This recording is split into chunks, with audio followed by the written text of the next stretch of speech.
Good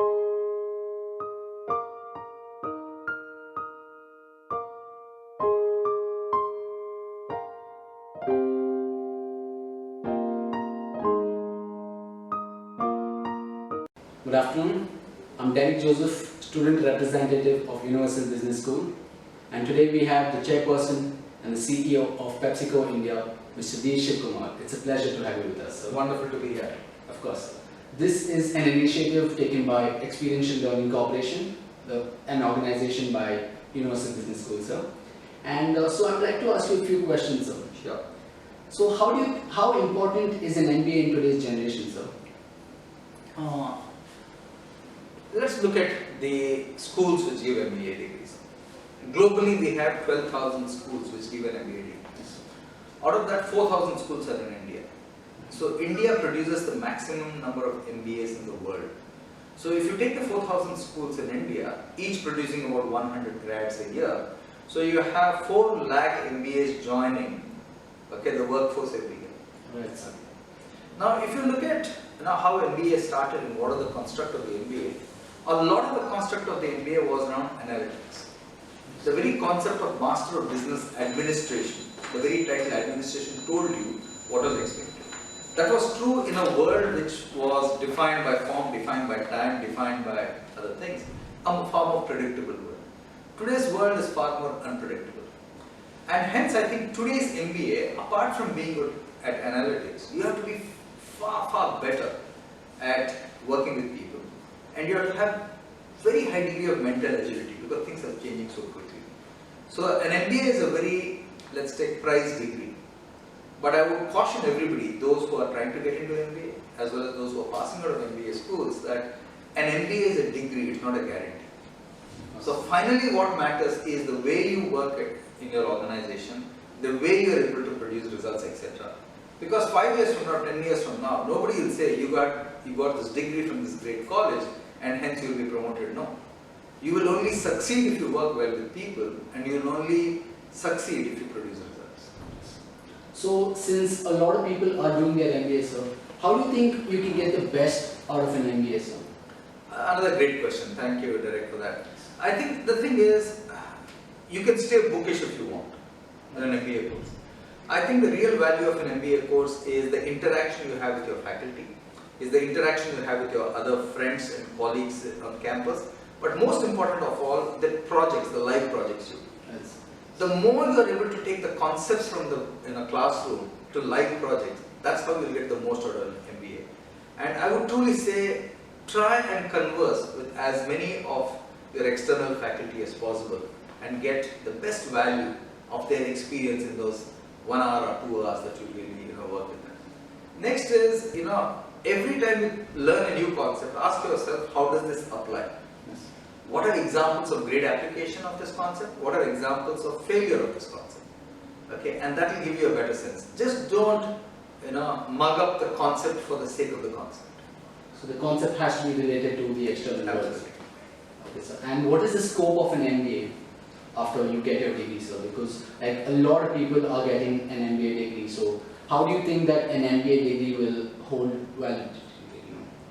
I think a lot of corporations look to selecting MBAs because they've been through a particular scene, and hence when they go to a college and pick up a particular student, they know that the initial hard work has been done in terms of screening the candidate.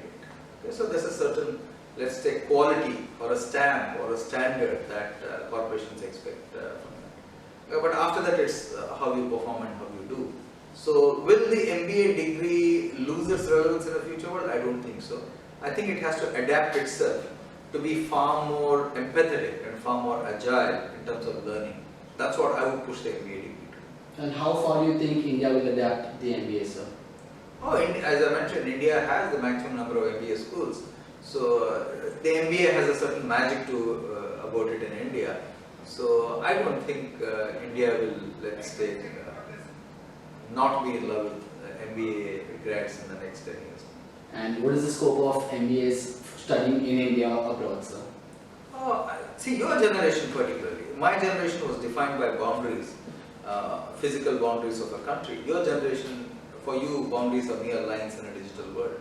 And the world is your stage. So if you're good, then you will play at a global scale and a global stage in a future world. So I don't think you will ever be defined by the boundaries of India. So, and how do you think, how tough is it to run up the ladder in your company, sir? Good question again. The thing is, a lot of people set themselves what I call artificial goals. So somebody will say, I want to be a vice president by 35. Somebody will say, I want to be a CEO by 40. My submission to you would be, if you want to be a CEO, ask yourself what are the important capabilities that a CEO needs to have. Strategic thinking, communication skills, okay, agility.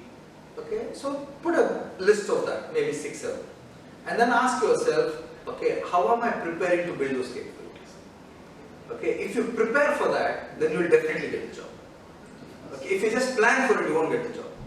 So don't plan by an artificial number called age, which is 35 or 40. Prepare for the capabilities required, either for a vice president or a sales director or a CEO. If you instill yourself with those capabilities and you are the best at it, sooner or later the opportunity will come knocking on your door. And so I'm a great believer in prepare, don't plan. And that's my advice. Prepare, don't plan. So, and you've joined Pepsi in 2013, sir. How was your journey through it, sir? Well, I've enjoyed it. Pepsi is a company which has a wonderful range of brands. It's got 24 brands. We are strong in beverages, we are strong in foods. We have a joint venture with NourishCo, and we're very strong in brands with Quaker and Tropicana, etc. So it's a fantastic range of mouth-watering brands, and shaping the brands and shaping it for the future consumer needs is our biggest challenge. I wouldn't agree less, sir. My last question towards you is, what is your impression about Universal Business School, sir? Awesome campus. First time I'm coming to your campus. 40 acres, 240 students. I liked your Tagore Hall and Kamal Ataturk Hall. I like the concept of 4 students sharing a common dorm and working in their different rooms. I love the concept of your library and the wisdom school upstairs. I think that's a fabulous thing. I like the spaciousness of your offices and classrooms. Your classrooms are fantastically designed, both for learning as well as for comfort. I think that's awesome. So I think you have all the ingredients of a great learning atmosphere. Of course, so knowledge is learned with nature, sir. Absolutely, it's fantastic, and I'm told that in the rainy season you have waterfalls. Yes, sir. Streaming down, 24 of that. That's fantastic. I think you've got a fantastic location. It's a great campus. Now just go make the most of it and enjoy yourselves. Of course, sir. It's a pleasure to have you with us, Thank sir. you. Thank you so much, sir. Thank you. All the best, sir.